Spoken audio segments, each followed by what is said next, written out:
عجيبة. كان يعيش شاب عاطل عن العمل اسمه جمعة.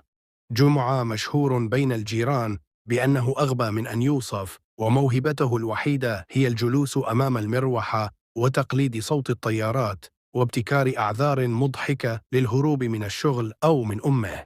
لكن مشكلته الحقيقية ما كانت لا الفقر ولا البطالة، بل شيء أخطر بكثير: نعل أمه. نعم، نعل أمه، لكن مو أي نعل. هذا نعل ذكي، أسرع من الرصاصة، أدق من القناص، مزود بخاصية التتبع الصوتي والرجوع التلقائي.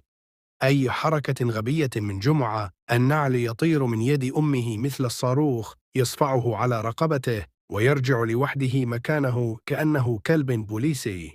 في أحد الأيام قرر جمعة ينتقم من النعل ويعيش حراً، فدخل غرفته، لبس خوذة قديمة وربط على جسمه قدور